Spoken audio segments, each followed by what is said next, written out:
All up, I gambled for 7 years. It's a very long time. And I think when I first worked out I had a problem, remember when I'd tell myself coming home from the club one night, you are not going to gamble, Annie. Tomorrow you are not going to gamble. You're not going anywhere near those machines. Don't go. You can't afford to lose anything. Do yourself a favour. Don't go. The next day I'd wake up and I'd go. I can see the lies that I created. I can see the money that I lost. I can see nearly the relationship we lost. My life I nearly lost. Everything because of gambling.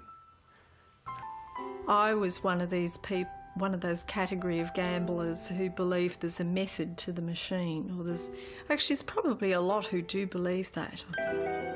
I'd go out to actually do something with my brain. I'd go try and beat these machines.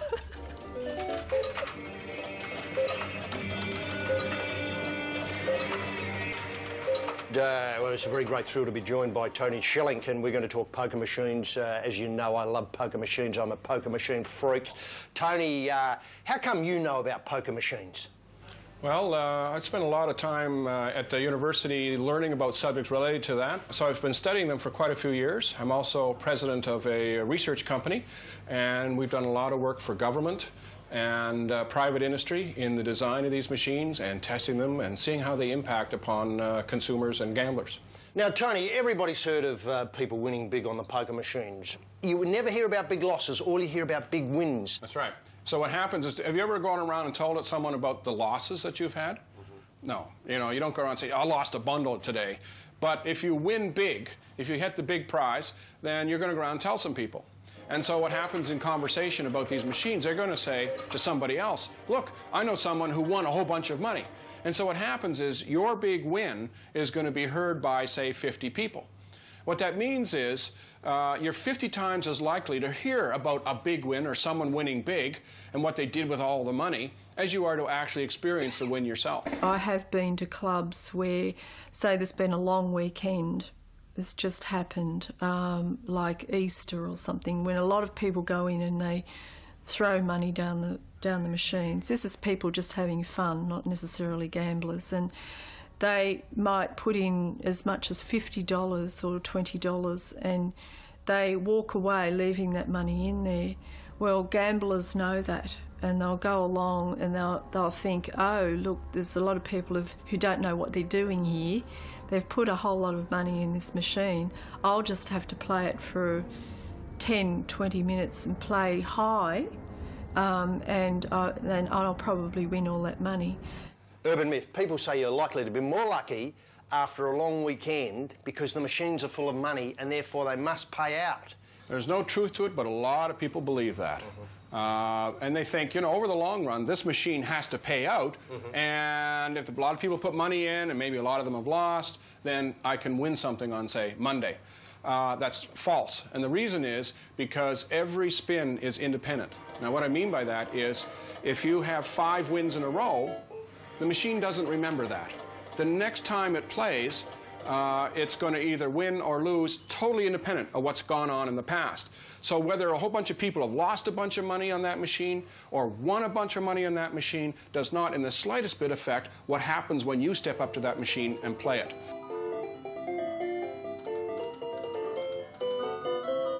You think it's in the next spin, it's in the next spin. You know, it's coming closer, it's coming closer. But each time when you're putting $50 in the machine and playing 500 credits, like that doesn't go far. That's when I started up in stakes and putting in 100 at a time, and then playing, you know, 200 to 500 credits, because I thought, well, it's ready to pay. It's ready to pay. I've reserved a machine after putting, say, $500 or $1,000 in. I've reserved it, bolted home, got more money because I thought, here it comes. It'll come within the next $100. So I'd go get another 500 or 1,000. And after that's gone, still haven't got the jackpot. And here I was saying, it's coming, it's coming. Now, just to give you an idea what's going on, most people think every time they push that button, the machine plays a game. But what they don't realize is these machines are constantly playing by themselves. And in fact, they will generate 1,000 games each second. Each second. So that is 60,000 games in a minute. And in a minute, you can get up, go over and take a sip of a cup of coffee or something like that, walk back to the machine, sit down, and it's played 60,000 games in that time. So whatever you're doing is totally independent of what's gone on in the... Now, strategies for playing machines. You know, I've got a bloke who takes a lucky brick in with him and he stands on that, and some people I know play with their nose. Is there any way of developing a strategy to ensure that you can turn up a winner playing poker machines? There is no strategy that will beat these machines. Lots of people have different strategies. They increase or decrease their bets, and they play different times a day, they play different machines, but they're independent and they're random every time they play. So there's no way you can possibly beat these machines with any kind of strategy or by using lucky charms or depending on luck. It just doesn't work. Must a machine pay back to the player a certain percentage of the money that goes into it? Yes, they do. And there's a minimum that they have to pay out, usually between 85% and 87%, although many of the venues may set it at a higher level. And what you have to understand is then when you bet, let's say you're betting $1, you may get back 90 cents on average. And so that comes in the form of credits, wins, that sort of thing. Now, that's costing you then 10 cents if you're betting $1 every time you press. If it takes you, let's say, 6 seconds to play each game, then you're going to play 10 games in a minute. So you're losing 10 cents every game. It's going to cost you $1 a minute. So it's pretty easy to figure out that over an hour, on average, you're going to lose $60. Now, if you double your bet to, on average, say to $2 a game, then you're going to lose $120 an hour. Now, some days you're going to be up. Some days you're going to be down. It's rare that it's going to come out to exactly $60 in that hour. But over the long run, it's going to cost you to play.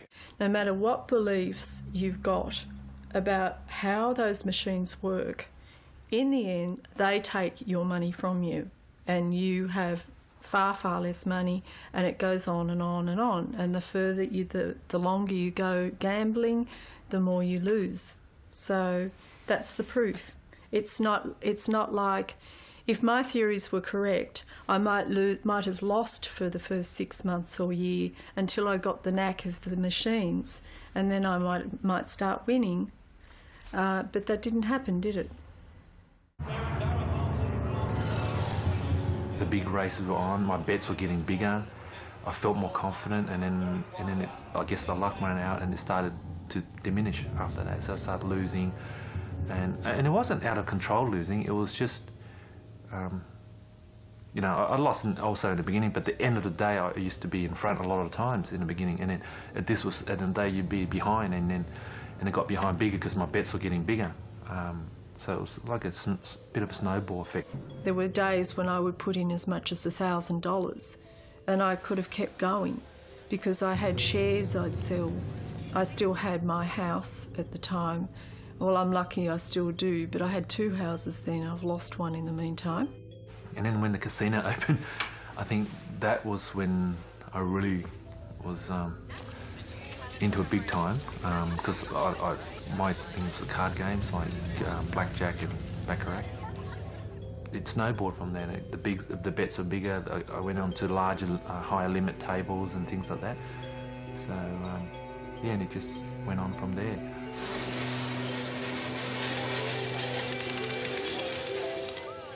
And now I'm joined by Michael Walker. And Michael, you're an expert in blackjack. How did you get interested in it, and how much thought have you given the caper? I thought you could win at blackjack, so that's how I got interested. I studied blackjack, practiced blackjack, wrote a book on blackjack, played it seriously, 7 hours a day, day in, day out. And I have to tell you, you can't win at blackjack. I mean, is there a system or a number of systems you can apply to the game of blackjack? Oh yes, it's one of those games that's got some skill in it. So the thing about that is if you're really skillful, you can lose slowly. And if you're not skillful, you lose quickly. Is it possible to using, say, the best strategy available to win at the cards? No, it isn't. Play the best strategy you like. In the long run, play long enough and you will lose. That is because the casinos have got an edge and they've set up the game so that you actually can't extract a winning edge from it. What will happen if you play perfect blackjack is that you will lose. Whether you play perfect or imperfect blackjack, sometimes you'll be up and you'll think, gee, I'm doing well, and sometimes you'll be down and you'll think that was bad luck. Well, on the whole, it's all luck, and you will go down the longer you play. I mean, if you play for just one evening, you might be lucky and have a win. You might be unlucky and have a loss. But play long enough, and it's guaranteed that you're not going to win. Chasing losses is the biggest foolish idea that there is in gambling. The thing is that you're not going to get back the money you lost. The whole system is against that. If you took your money and put it in the bank and get 3%, you'll do better than playing blackjack.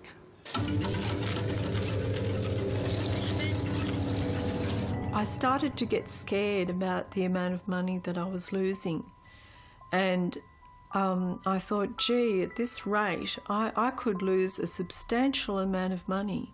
Everything could go on gambling. No foods in the cupboard, no nothing, you know. It's...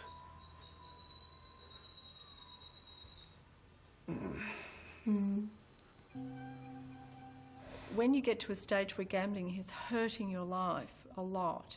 I told her my story and I cried and cried over a few things because I really felt like I was caught in the grip of something I had no control over, and I was going to lose everything if I didn't stop. I was terribly upset. So I was able to get rid of all that and talk to someone who really understood and who wasn't judging me for it at all.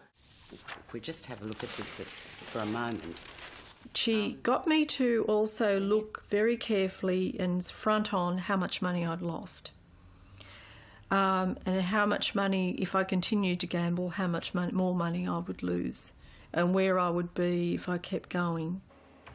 When we looked at the difference between games of chance and what the gambling counsellor taught me was a system of thinking that challenges your thoughts about why you gamble. If you think, oh, I'm going to feel more relaxed if I go gambling, I'm going to feel better when I go gambling, I'm going to be escaping. If you examine each one of those thoughts, you'll find, and question them, you'll find that they're totally untrue, and that all your reasons for going gambling are frankly not true. So she got Butcher's paper out and we went through all the good things about gambling and what made me gamble. What that did was it made me aware of why I gambled. Then she got out another lot of paper and we talked about what was the bad things. And that's what cuts through the denial of what it's doing to you. She gave me a tape which is like a guided meditation. And what you do is you put the tape on in your living room and you sit down and you relax and you close your eyes. And then it gets you to visualise going to the club or the place that you would normally go to gamble at.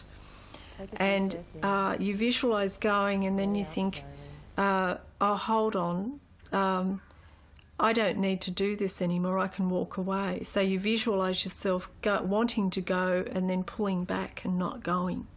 So somehow it puts you more in the seat of control where you make the decision not to go and gamble. And it seems to have a very good effect. It actually helped me quite a lot.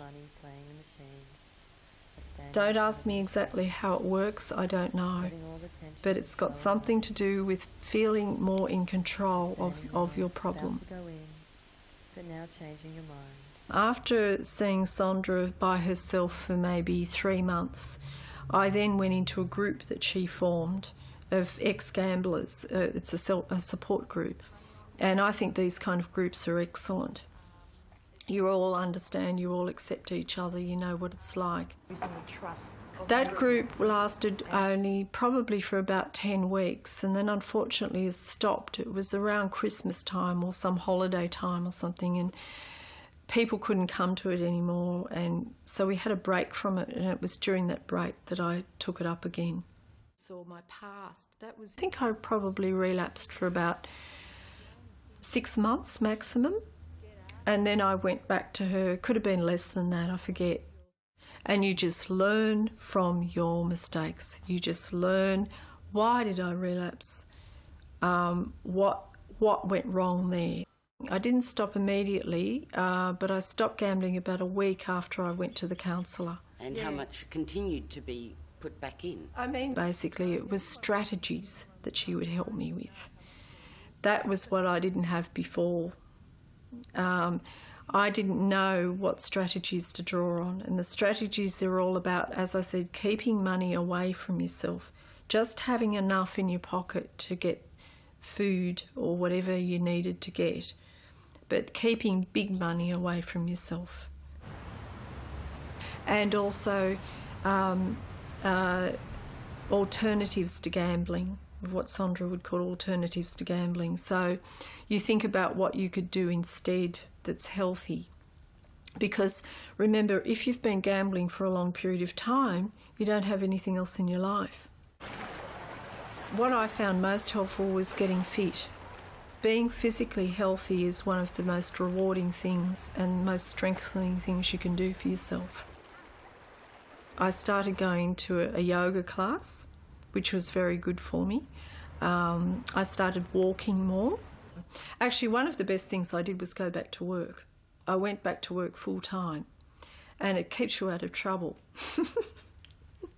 So I was, mixed up with all that is that when you gamble, you lose touch with the real meaning of money. Money becomes not $50 notes that you feed into a machine. You lose touch with the fact that that money is actually money that you've earned with your hard work, that you need to pay a bill with. That money is what you're going to pay for the food at the supermarket next week. I went to the security desk one day and I said, look, I'd like to have myself banned from the casino. They said, yes, madam. Come every morning I'd go for a coffee before work and I'd take out my little notepad and I'd write down how did gambling hurt my life? And it didn't take long to do. I'd write down, sometimes I'd write completely different things. But it's a constant reminder what it does to your relationships, how much money you've lost, what it does to your self-esteem, how it can put you out of work, how scary it can be, how much fear you constantly live with day in and day out. I still see my counsellor about 2 years after I've stopped. And I don't go that often. I'd go maybe once a month or once a fortnight. And it helps a lot because I still experience an impulse or two now and then when life gets a bit tough. And it's really good to be able to just go and talk to somebody about that and get it out of your system. And also go back and be reminded of the strategies that they've taught you before about how to stop. Because even after all that time, you can forget sometimes.